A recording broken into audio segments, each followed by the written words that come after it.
Divulgando las finanzas presenta ¿Qué es la alfabetización financiera? Un trabajo del equipo del Dr. Ambrosio Ortiz Ramírez e Iris Morales Arizmendi, generado con tecnología Google LLM Notebook LM. Sean bienvenidos. A ver, para empezar, hagamos una analogía. Pensemos que la economía de un país es como la salud de una persona.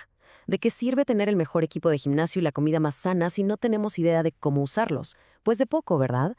Bueno, algo pero muy parecido pasa con las finanzas. Y justo hoy le vamos a hacer un chequeo completo a la salud financiera de México. No nos vamos a quedar solo en si la gente tiene las herramientas, no. Vamos a ver si de verdad las están usando para vivir mejor. Ok, pero vamos por partes. ¿Qué es eso de la inclusión financiera?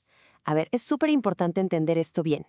No se trata nada más de que alguien tenga una cuenta en el banco. Para nada. Inclusión financiera es poder usar de verdad el ahorro, un crédito, los pagos electrónicos, usarlos para cumplir metas, para estar protegidos si algo inesperado pasa, en fin, para construir un futuro. Es de verdad una pieza clave para que un país avance y sea más justo. Muy bien. Y para revisar este tema a fondo, vamos a seguir una ruta de 5 pasos. Primero, veremos el punto de partida. Luego, nos metemos de lleno al diagnóstico nacional con los datos más frescos. Después, vamos a identificar esos retos que no se ven a simple vista. De ahí, exploraremos el camino hacia una inclusión que sea, genuina. Y cerraremos con una reflexión sobre el papel que nos toca a todos. Piénsenlo como un chequeo completo de nuestra salud financiera nacional. Venga, arranquemos con el diagnóstico. Y fíjense, si vemos los datos más nuevos de la Encuesta Nacional de Inclusión Financiera, la famosa ENIF, la primera foto que vemos es la verdad bastante buena. Pareciera que en los últimos años se abrieron las puertas de par en par y millones de personas por fin entraron al sistema financiero formal. Y aquí está el dato principal, el que sale en todos los encabezados. Casi un 77%. Sí, casi el 77% de los adultos en México ya tienen por lo menos un producto financiero.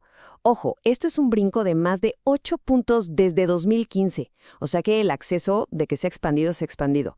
Es una base bastante sólida, ¿no?, sobre la que se puede empezar a trabajar. Ahora, si le rascamos un poquito más, miren qué interesante el tema de las cuentas de ahorro. Pasamos de un 44% a un, wow, 63%. Es un montón. ¿Y saben cuál ha sido la puerta de entrada principal? El trabajo formal. Resulta que casi la mitad de estas nuevas cuentas se abrieron para recibir el sueldo. Así que el empleo formal está siendo un motor directito para que más gente entre al banco.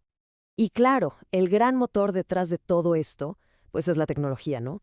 A ver, 83% de la gente tiene un smartphone, 75% tiene internet en casa. La infraestructura, digamos, ya está lista. Y esto no es solo un número más, es la supercarretera por la que está corriendo una verdadera revolución de cómo manejamos nuestro dinero. Pero bueno, como en cualquier buen chequeo médico, después de ver que los signos vitales están bien, pues toca ver los peros, los desafíos. Porque una cosa es que te den la llave de la casa y otra muy diferente es saber qué hacer ya que estás adentro. Y es aquí donde la cosa se pone más compleja, pero también más interesante. Y el primer gran reto es la distancia enorme que hay entre tener algo y de verdad usarlo. A ver, puedes tener una tarjeta de débito en la cartera, claro, pero eso no significa que la estés usando para planificar tus finanzas. Y el dato aquí es brutal. El 85% de las compras chiquitas, las del día a día, se siguen pagando con efectivo. ¿Por qué? Pues por costumbre o porque la tiendita de la esquina no acepta tarjeta. Para muchísima gente, la tarjeta es nomás el plástico para ir al cajero a sacar billetes. No es una herramienta. Y miren, el Banco Mundial lo dice clarísimo. El éxito no se mide en cuántas personas tienen acceso. Lo que de verdad importa es si usan esos servicios y cómo los usan para mejorar su vida. Ahí está la clave de todo. El segundo reto, y esto es una paradoja, es que la misma digitalización que ha ayudado tanto también está abriendo nuevas brechas. No más bien la gráfica. Entre los jóvenes, el 87% usa apps financieras. Casi todos. Pero si vemos a los adultos mayores, apenas un 18%. Y pasa lo mismo entre el campo y la ciudad. En las zonas urbanas, el 58% de los comercios aceptan pagos digitales. Pero en las rurales, apenas el 26%. O sea, la tecnología avanza, sí, pero no avanza parejo para todos. Y con esto llegamos al tercer reto, que quizá es el más difícil de todos, la desconfianza. A pesar de todo, la gente sigue teniendo miedo.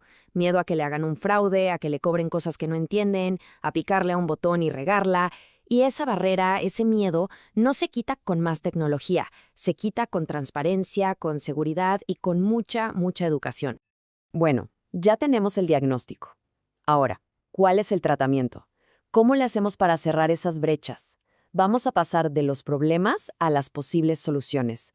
A ver cómo podemos construir esos puentes para ir del simple acceso a un empoderamiento de verdad.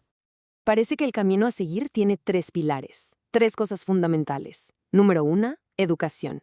Pero no solo financiera, también digital. Número 2, herramientas que de verdad sean fáciles de usar y que sirvan para algo práctico. Y número 3, transparencia total, para que poquito a poquito se vaya construyendo esa confianza que tanta falta hace.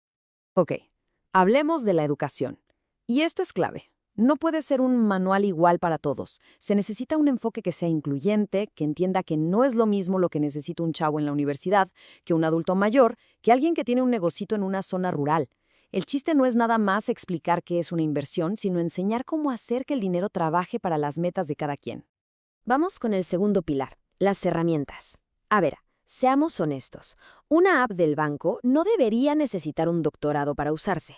Tiene que ser intuitiva, que se sienta segura y, lo más importante, que sea útil. Que resuelva problemas del día a día, como pagar el camión, ahorrar para algo que quieres o simplemente entender en qué se te fue la quincena. La tecnología tiene que ser un aliado, no otro problema. Y por último, la confianza. La confianza no llega por arte de magia, ¿verdad? Se tiene que construir día a día. ¿Cómo? Pues con claridad total en lo que te cobran, con seguridad que puedas ver y sentir contra los fraudes, y con consistencia, o sea que si tienes un problema, haya alguien de carne y hueso que te ayude. La confianza es eso, la suma de muchas acciones chiquitas, pero constantes. Y bueno, vamos cerrando este análisis. El diagnóstico, creo, es bastante claro. Por un lado, México tiene una base de acceso a las finanzas más fuerte que nunca. Pero por el otro, tenemos retos gigantes, en que la gente de verdad use esas herramientas, en que la tecnología le llegue a todos por igual. Y sobre todo, en construir confianza. Y aquí está el meollo del asunto. Lograr una inclusión financiera de verdad es chamba de todos. No es algo que pueda hacer solo el gobierno o solo los bancos. Requiere, por ejemplo, que la educación financiera se tome en serio, que se profesionalice. De hecho, para que se den una idea, todo este análisis que hicimos sigue la lógica de estándares de competencia laboral que ya existen en México. Estándares que buscan justo eso, una capacitación de calidad que sea incluyente y que esté centrada en la persona. Se necesita que todos nos pongamos las pilas. Y al final, todo este panorama del país nos regresa a lo individual. La salud financiera de México se construye peso a peso con la salud financiera de cada persona. Por eso, la reflexión final que queda en el aire es esta. Ahora que tenemos el diagnóstico completo, ¿cuál es ese primer pasito que se podría dar para mejorar la propia salud financiera? Porque es justo en la respuesta a esa pregunta donde empieza el cambio de verdad.